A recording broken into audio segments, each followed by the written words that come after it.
Ochagato. I can't remember. Was there anything behind this? Ipso facto. So now we're going on to the second world. We were the treasure chest all along. So now we're going to the second world, Treasure Trove Cove. See, this is why I don't commentate a lot, because I don't want to interrupt you, because then you reiterate yourself, like, thank you for interrupting me, Midori. Well, I'm going to do that anyway. So yeah, this world used to freak me the hell out as a kid. Because of the way that the crabs explode. No, for one very specific reason.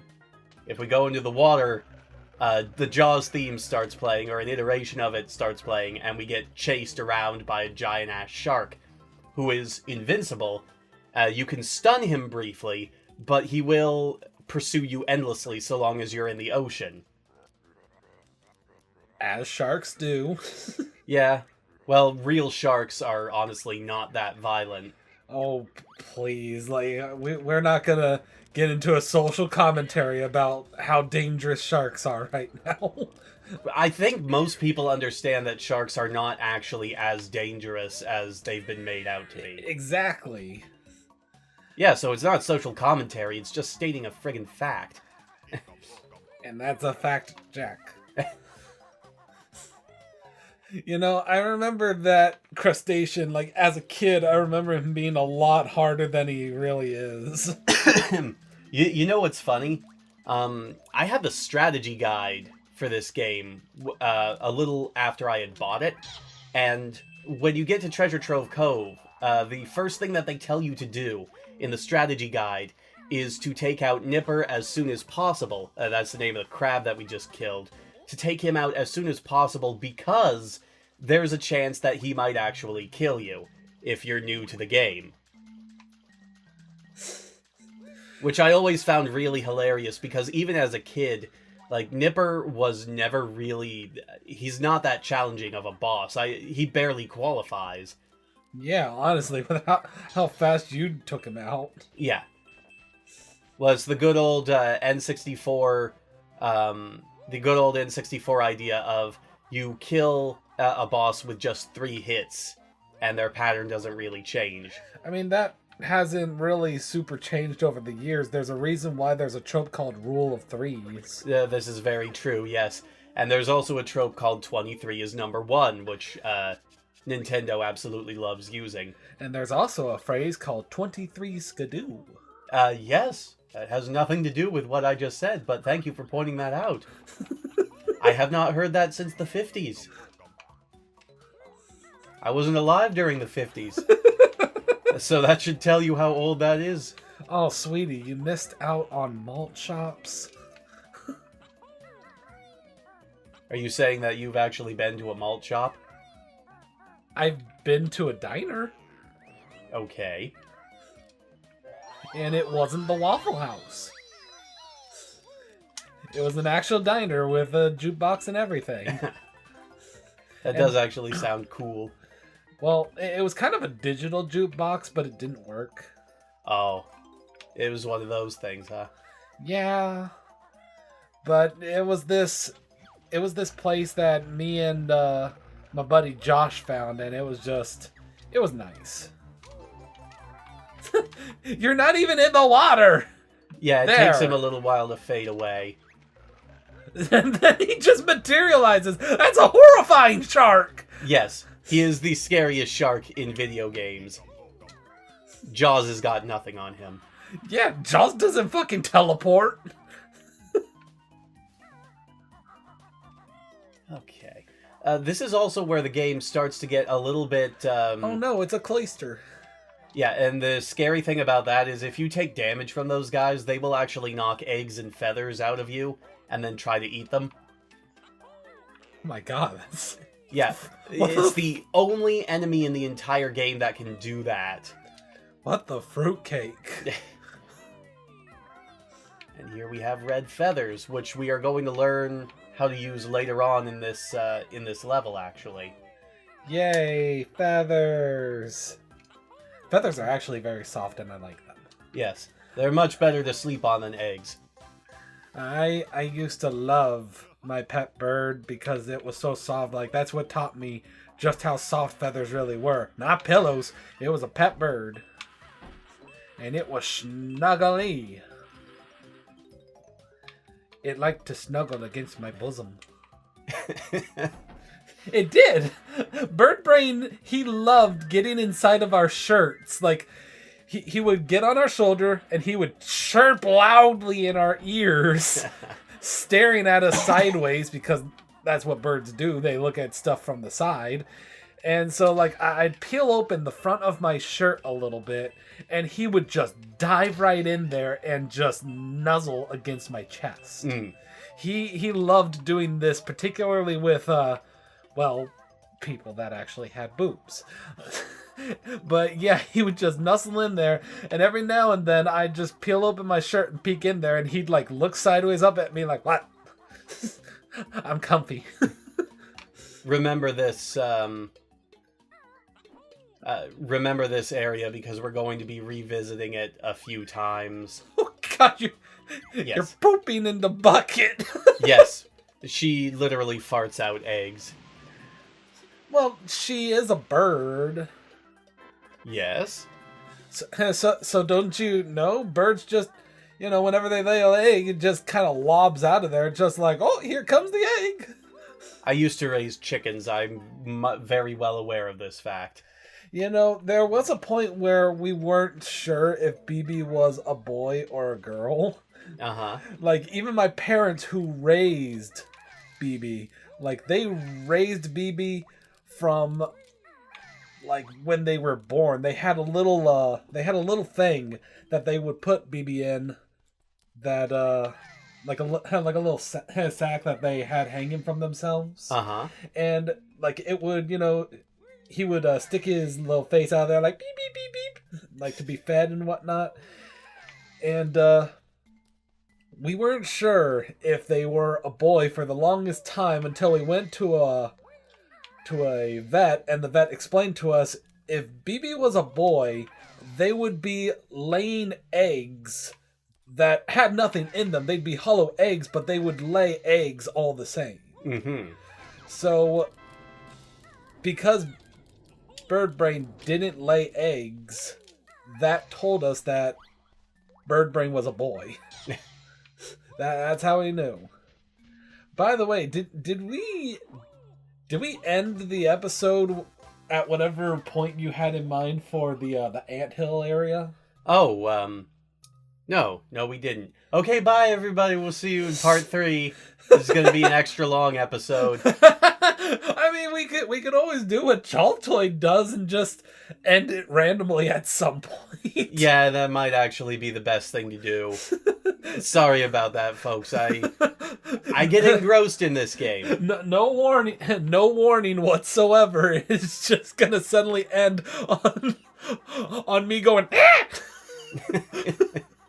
Like, we're just gonna add that sound effect. Oh, great. Just make more work for me as the editor. Yes. So, editor, like, make sure that when we end the episode at whatever point you intended on ending the previous episode on, it ends with... Well, that's going to look great on the audio capture. It's going to look amazing. So, shall I continue with my commentary on my pet peach-faced lovebird? No, I think we've had enough of lovebirds for right now. Oh, well, if you've had enough of your lovebird...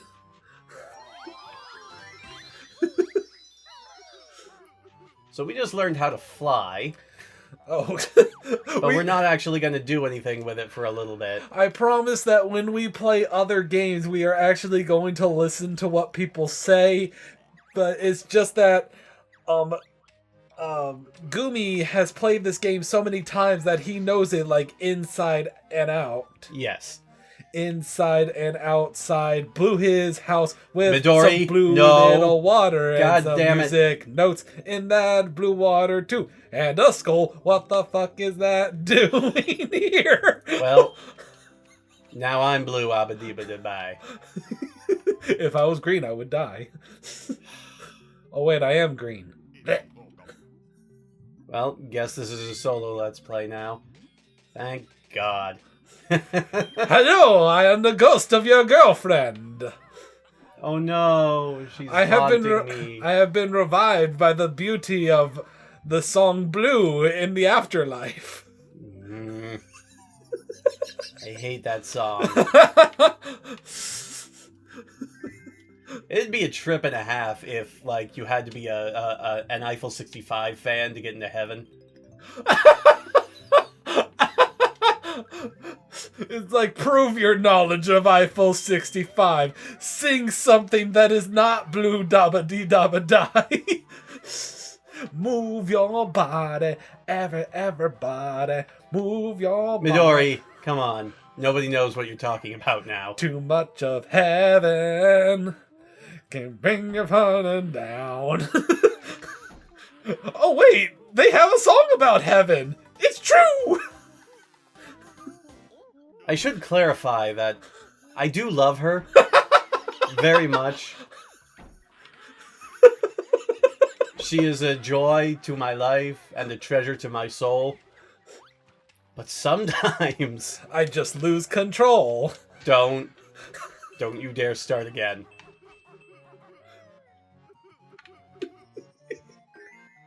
Here, take your treasure back and give me a thing. Classy that they have him talk through belches. Yeah. It's a little bit better than some other characters later on, like, yeah, I can't remember which character it is, or if it's even in this game, but I do distinctly remember that there was a character who talked primarily in farts. Was it an outhouse? No, I don't think it was Logo, who was actually a sentient toilet. And we will be meeting later. Oh, I thought you were making a reference to ukulele and the whole... I'm not getting into that. No, let's not get into ukulele. I've said my piece on that game. We might let's play it later if people are actually interested. I think that there's there's enough games in this room for us to do let's plays of over the course of our entire lifetime. And I think that I would rather do second let's plays than play a game that we're not going to have fun with and nobody is going to care for it if we play.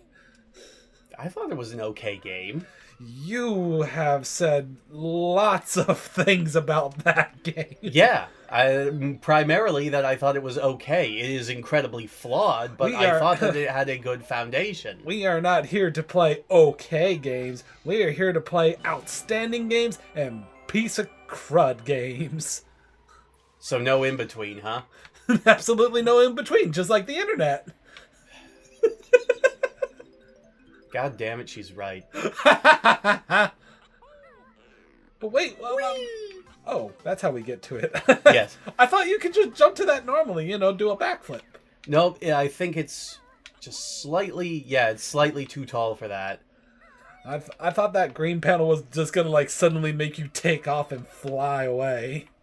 No, that's and I'll fly with you. The blue and red panels. The green ones are for super jumps, which was the other move that we learned here. Oh god, I got him started. Well, I hadn't explained it yet. Thank you for reminding me. Now, let's see, what else is there? Now let me explain these honeycomb hives. They give you health. You're not getting the music notes in the palm trees. There's so many palm trees. There are 2 palm trees. Two palm trees. There are more along the beach. Yeah, but all they have in them is feathers, so I don't care about them. Here's the thing about a lot of the pickups in this game is if you actually really know what you're doing, you will almost never run out of feathers or eggs. You will probably run out of gold feathers, which we'll start seeing in the next place. But I'm the kind of person that when I play, I have to collect all the things, even when you have a cap of how many you can have of it. I still have to grab them. It's right there. In other words, you are wasteful. I am not wasteful. But what's the point of picking up a collectible if you're already at the cap, then? I am a hoarder. So wasteful. Hoarders are by nature wasteful. We are in a pirate world. We hoard treasure here. Eggs are not treasure, Midori. Eggs are totally treasure to a bird. Except for the ones that eat their own eggs. That would make it more treasure. More treasure for all that. They have plenty to eat, just like weasels. You're really stretching for this, you know? I am not stretching at all. And that's one of the reasons you're not flexible in bed. I hate you so much right now. I love you too. Yeah, you really hate me. You hate me so much that you moved across the country to be with me. That has nothing to do with anything except for how much I love you, but that's not the point. Exactly. Wait, what were we talking about? I think we started talking about how I not love you. Yeah, I think we started out having a point at some point. But like all things that involve me, it got convoluted and away from the point completely whatsoever. Yeah, that's a pretty accurate summation of you. I love how green these walls are. It's algae. Algae is good for the economy. How do you figure? Because it allows the animal investors to eat the algae, and then other things eat those animals that are now well fed, and then they can invest in stock markets. I'm just gonna leave this awkward silence in so that you can all just listen to the gears turning in my head as I try to process what the heck she's saying. Whee! Splinters! So this is what inspired mimics. No, mimics were a thing well before this game, you know. It bit you like a mimic. Okay, here we go. Splinters! I had a friend at one of the jobs Splinters! Splinters, right into right into your grundle. Right in my grunty. Right in my auntie grunty. Okay, anyway. I had a friend at one job that I worked that was weirdly obsessed with mimics. Not mimic monster girls, just mimics. And I'm not talking just the treasure chest kind of mimic. Like, he wanted a house. Like, he wanted a house in a Dungeons and Dragons campaign. And I think there was one in a campaign that he did that was made up of mimics. Like, really? Everything in the house was a mimic. Like, the bed was a mimic. The closet was a mimic. You lay down in the bed and you had to make sure that the mimic didn't eat you. It was insane, the stories he told me about this and how he just absolutely loved it. Well then. Like, he even... You know what? Given the sort of circles that we run in at times, that's not actually the weirdest thing I've ever heard. He had a dice box that was a mimic. He like... In real life, it was styled as a mimic, or... Yes, it was styled as a mimic, so you'd open it and it had like a tongue and teeth, and you'd put your dice in there. That's actually kind of cool. It is. It's incredibly cool. It's even cooler than my plushy Cthulhu dice head. Like, I had a dice bag that was shaped like Cthulhu's head, and you open the back and put your dice in it. Which you haven't really had a chance to use since moving up here, unfortunately. Well, I didn't bring it up here with me. I gave it to a friend's ex-girlfriend's daughter. Like, she saw it on a shelf. She just walked straight over to it, picked it up, stared at it, and then hugged it. Aww. Like, she loved the plushy Cthulhu head. Like, I just couldn't help it. I had to give it to her, like, so that she could grow up and be a fan of the Lovecraftian mythos. Yeah, because, you know, that's the first thing that they're going to think of when they get it is the mythos. When she grows up, she's going to get curious. Like, somebody's gonna tell her, "Wow, you have a Cthulhu plushie head," and she's like, "Who's Cthulhu?" And it's like, "There's much to teach you." I keep forgetting that I don't have the move that lets me move faster in the air yet, so I keep pushing the attack button in air thinking it's going to do something, but it doesn't. It's going to create an arrow. Oh, the arrows, you gotta hit the X's that mark the spot, all of them, to lead you to each other and find the treasure of Treasure Island. Exactly. That treasure is that scene from that old Treasure Island movie where the cabin boy tries to swing on the ship's rope and his pants fall down, and we can see that boy's ass, and it's like, okay, sure. What the hell are you talking about? It's an actual scene in the movie. I don't remember the name of the movie, but he goes swinging on it and his pants fall down and we can see his bare butt and the other pirates are just laughing. It was an actual scene in an old movie. I'm talking like old in the sense of like the Swiss Family Robinson movie that actually came out on VHS and stuff, where they got a zebra. You know what? I think I might have actually seen that one. So I know what you're talking about there. Yeah, Not so much the other one. It was from that era of like movies and junk. Oh, and like the Dr. Dolittle from that era, where he meets a giant snail and rides on a giant moth. Which actually did not do very well. Anyway, we've cleared out Treasure Trove Cove. Yay.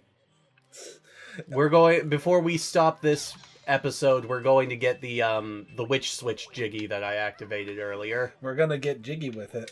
Midori, how many times are you going to make that joke? They're called jiggies.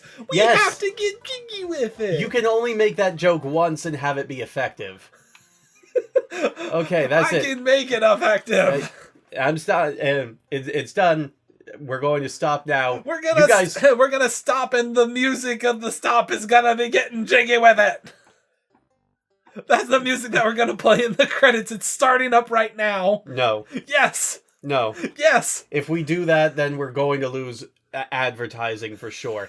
Anyway, folks, be glad that you have to wait until tomorrow to hear more from dear, wonderful Midori. Get jiggy with it. I have to start the next episode right now. Getting jiggy with it. Bye. Bye.